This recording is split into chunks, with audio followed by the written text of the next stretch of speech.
So admittedly, not a great week for EVs. First we had the Jaguar I-Pace fire over in the States. The burned car was taken to a dumpster. And now the inferno in Wimbledon here in the UK aboard a double-decker bus.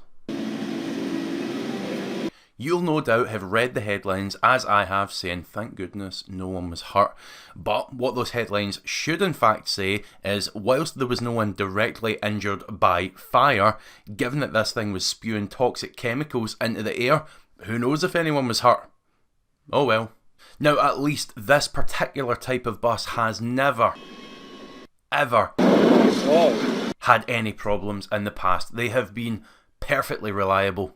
Oh yeah, that is of course unless you count the 6 of them that were burnt to a crisp in the 2022 Porter's Bar incident in scenes that honestly resembled something out of an action movie.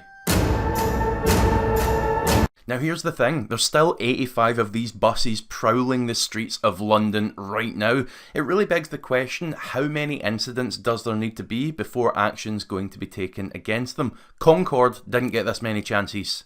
In response, City Hall's Keith Prince, the Conservative Transport spokesman, has written a very strongly worded letter to Sadiq Khan, Mayor of London, expressing his concern and looking for reassurance that there will be a thorough and urgent investigation carried out. I think it's the least we can do, mate. There's still 85 of these things driving around the capital.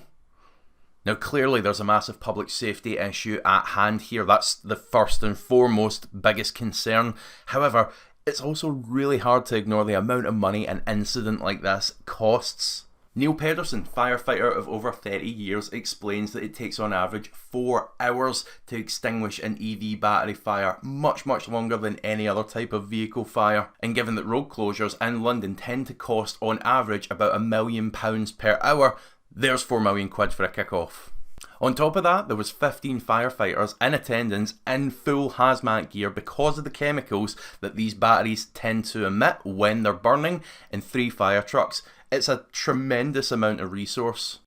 And let's not underestimate just how dangerous these fires can be. As Pedersen puts it, they are virtually impossible to stop. It can take up to 1,000 litres of water per minute because you're essentially dealing with a toxic chemical fire. These fires are emitting over 100 chemicals, including those that are known to be fatal to humans, including carbon monoxide, hydrogen cyanide, all of which ironically went spewing into the low emission zone in London yesterday. Imagine how you would feel if you got a fine for driving your diesel or aged petrol car through the same zone yesterday.